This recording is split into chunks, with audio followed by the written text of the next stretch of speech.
everyone, this is update for May 3, 2024, day 800 of the war and of the date update. Also catch up for May 2 and May 1.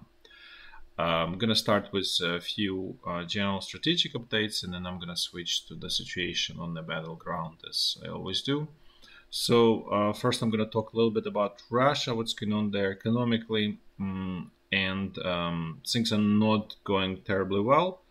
Russian natural gas monopoly called Gazprom showed depending on the exchange rate, but at the minimum $6.5 billion US of losses for 2023. The sales of natural gas fell by 50%, so basically they only sold half of what they used to be, and that's obviously the driver for the loss, because it wiped profit margin, and obviously then you still had the loss with that. So it's result of the sanctions in Europe, where there was major, most profitable market for Gazprom. Without it, essentially Gazprom is useless, and there's really basically just a bunch of rusted pipelines, because otherwise there is nobody in the world who is ready to take that amount of natural gas, and also it was extremely profitable, as I stated before. There's another problem in Russia, and that's a shortage of sugar developing to the point that Russian government banned export of sugar till August 31 of this year.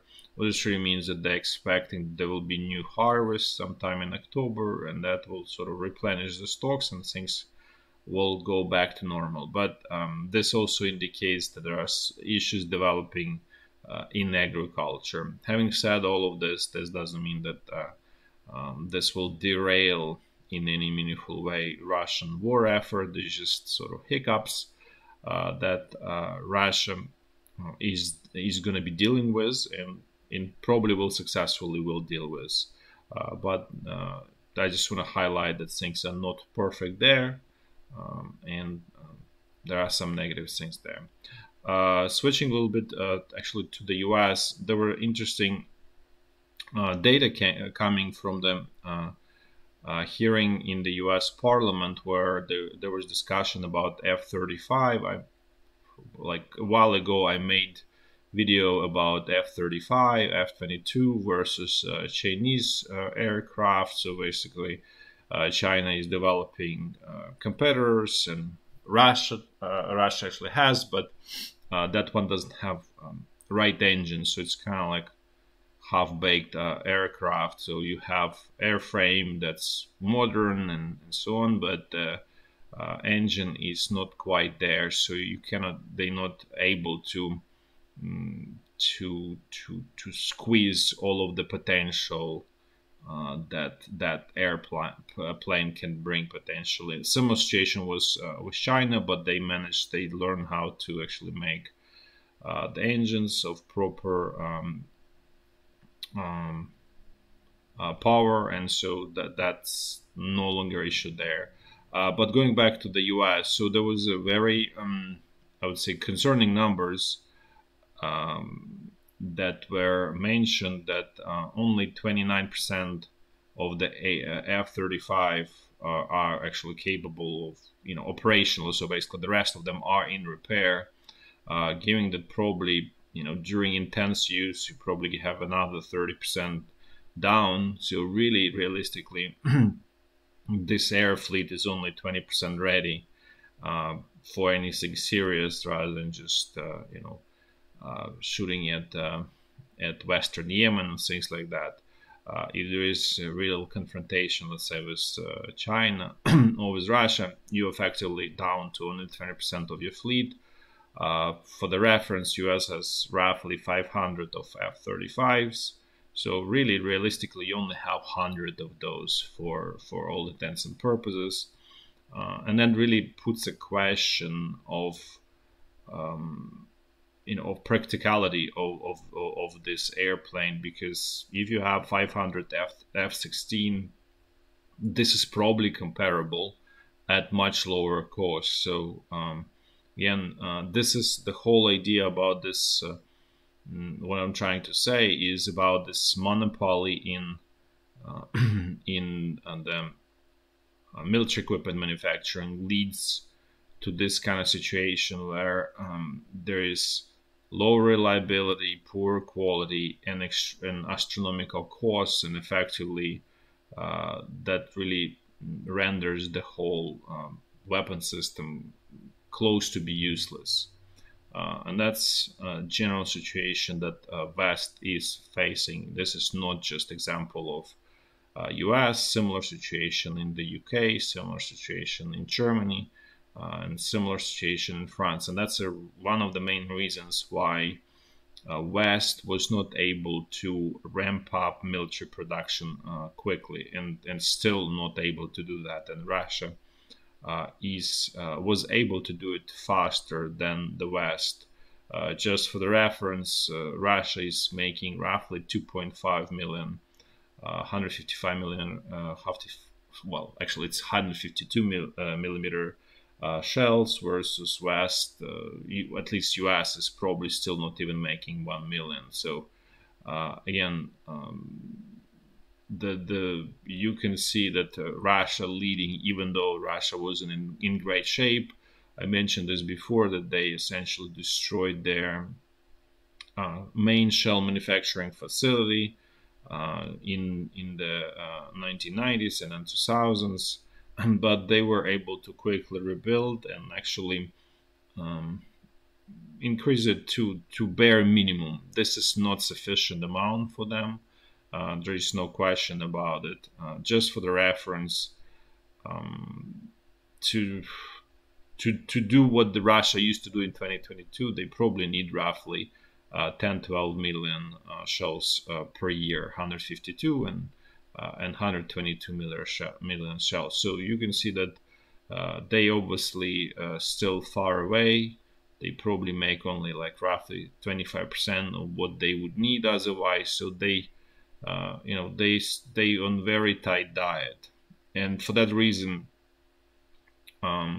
they switched from artillery as a main tool of attack to these gliding bombs. Then it's supplemented by the thermobaric weapons, such as this sunburn or solntsepek in Russian, and also obviously infantry. So this is sort of new combination, plus obviously this kamikaze drones, or FPV drones as they called. So Russia has to kind of like adapt to their own situation, and in many ways they are successfully adapted to the shortage of ammunition. Ukraine is obviously in similar situation, not much difference, and Ukraine is even more adapting, relying more on this FPV drones as a main tool. Now let me switch to the situation on the battlefield. As a general statement, I would say that things are not stable. They are not under control, not even close to that. Having said that, there is all of this rumors, a discussion of Russian attack from from basically northeast towards Kharkiv or towards Ukraine. All sort of rumors. It's very unlikely that it's going to happen. The reason for that, there are, say, two reasons for that. Russia doesn't have huge amount of reserves or free resources. They have some, but it's not enough for successful attack in this area. And if you don't have enough, you can fail the way Russia failed in February, March, and that actually could create huge setback and actually huge problems to the point that they can lose everything that they so far captured. So there is no point to do that risk. The second reason is actually because Russian troops are developing very successful attack west of Donetsk. We'll go there in the Ocheretyne area, and this is perfect application for available resources for Russia. So they already have excellent location. They just need to pump more resources into this breach, and that potentially could create catastrophic situation on the front line in Ukraine. I'm not saying it's imminent, but if Russian command is going to do right things, this will create very significant problems for Ukrainian troops. So before I jump there, I'm just going to start in a clockwise fashion, the way I always do. So the situation along the state border remains more or less the same. No significant changes there. For next, let's just jump to the situation on the North Lugansk front line. Russian troops attacking here, they essentially captured most of this village Kislivka. So the push is obviously towards Kupiansk. There is not a something special about it. This is more about going back to what I mentioned before, that the Ukrainian forces, Ukrainian soldiers are a lot less motivated. There is not, it's not even close to what it used to be in 2022. It's in many ways a very different army at this point.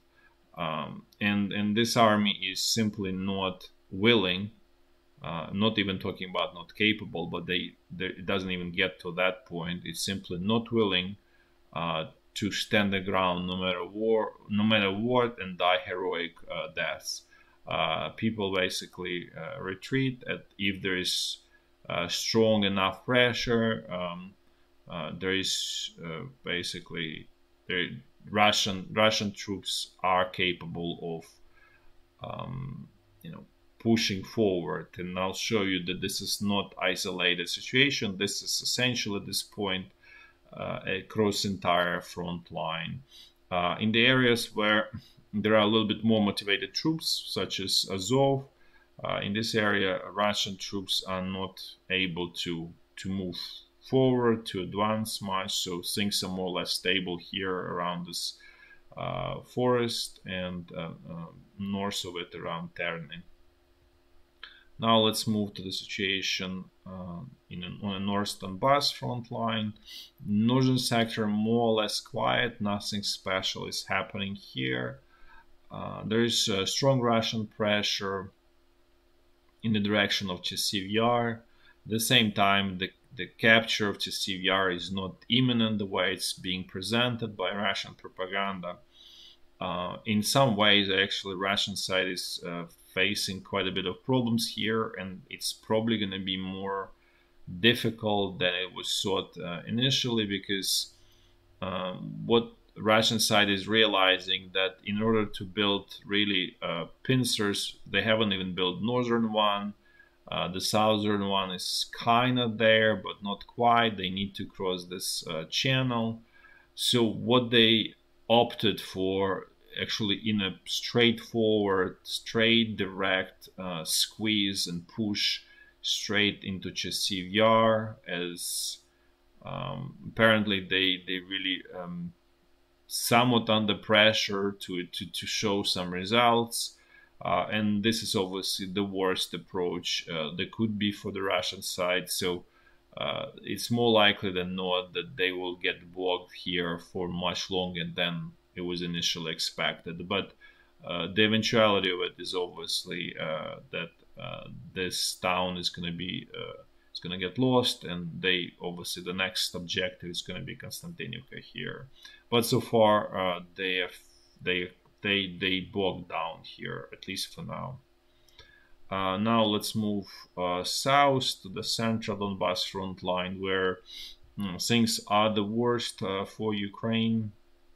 And this is where I was referring to, that there is a huge hole in Ukrainian defenses, and this hole, say, Ukrainian forces are not capable to successfully stop Russian advances here, but they slowly but surely retreating, and this would be perfect application of the Russian reserves to continue this push and continue the advance, because it could, as I mentioned before, it could lead to catastrophic collapse of the front line in this area, and that would really collapse pretty much everything, or could be potentially all the way to Dnipro. But going back to this specific hall, what's happening here is essentially Ukrainian troops lost Arkhangelske. That's another village. To be fair, it's extremely hard to defend this village because it's kind of like at the bottom of the valley or in depression. So Russian troops were on the top of the ridge, and it's essentially extremely hard to defend it. So Ukrainian troops retreated. Where then sort of next front line is unclear at this point because sort of like fresh. Then Russian troops are approaching this village Novooleksandrivka. So as you can see, this hole is becoming sort of more and more open, and as you can see, there is a gaping hole here between Kalinovo and Novooleksandrivka, which could be potentially exploited by Russian troops advancing from Arkhangelske. And again, this hole is becoming wider and deeper, and that's really could be extremely dangerous. And then Russian troops advanced west of Ocheretyne. So there is no, they were a little bit stopped, but then they continuing advance. So again, no effective stop there. The Russian troops approaching this village Sokil, Novopokrovske. So they're pushing everywhere, and they're successfully advancing so far everywhere. And again, this bridge is becoming more and more sort of difficult, and at the same time, Ukrainian command used, well, I would say, exhausted two of its most valuable resources to plug this hole. It plugged it for a little bit, for some time. It bought time, but eventually, these two brigades, I'm referring to the 3rd Brigade and 47th, they got exhausted. And they are not able to continue stopping Russian troops effectively, and so then it goes to the situation. But Russian command is bringing sort of new resources, and so the advance continues. And this is the situation where it's gonna get stopped. Is really depends not on Ukrainian side, but really on Russian side. Is the only question is when the Russian command will exhaust its reserves so that they cannot pump more troops into this breach, and that's where it's probably more or less will stabilize, sort of basically on its own, not because Ukrainian troops are capable of firmly stabilizing this situation. And I mentioned before the area at this point is very rural, and it's much more difficult to defend if you're not prepared, if you're not dug in advance and so on, which is obviously not done. And so it's very difficult to hold this ground in these conditions. Again, I'm not removing any responsibility from Ukrainian command, high command. That's where really actually responsibility for all of this lies. It has nothing to do with soldiers on the front line. It's all of this what's happening here is truly responsibility of the Ukrainian command, and more in incompetence of that command. That's just testament to it. This is how it used to be, as you can see, on April 27th. So as you can see, Ukrainian forces controlled Arkhangelske. They stopped Russian troops west of Ocheretyne. So as you can see, it's already there. It was already clear that things are not going well, to say mildly. This is just the big picture of this whole situation. The southern sector of this front line is actually a little bit more better controlled. There's this 79th Brigade, which is also pretty capable and pretty motivated, so they were able to eventually stop Russian advance west of Novomikhailivka. So far, Russian troops bogged down in Krasnohorivka, but this situation is also far from stable. It's just less bad or less catastrophic than what is going on north of it. That's the best way to describe it. So we'll see what's going to happen here in the coming days. Now let's move to the situation on the Zaporizhya front line. And things here are also not developing, not going well. There is Russian pressure, and in both locations where Russian troops put enough pressure, Ukrainian forces are slowly but surely retreating. So first in this area of Ocheretyne, Ukrainian troops basically retreated inside of the village. So Russian troops now are on the southern edge of the village. Similar things are happening in Robotyne, where it's actually Russian troops are close to capturing this village, which would sort of be will cancel out all of the hard attempts during last summer by Ukrainian troops. All of the losses will be essentially will go to nowhere. But again, this goes back to what I said before, that there is no motivation, that Ukrainian troops are a lot less motivated, and if Russian command puts concentrated, strong effort in certain location, Ukrainian troops slowly but surely are starting to retreat. And this is becoming general picture across the entire front line, with some exception, obviously, as I stated. There are some more motivated units, they're still there, but the average situation is what I just described. Now let's look at the situation along the Dnipro River. Things here stable, the same. Ukrainian forces hold their bridgeheads. Russian troops are not attempting to, not doing suicidal attacks to destroy those. So basically status quo. That's it for today. Thanks for watching. Till next time. Bye bye.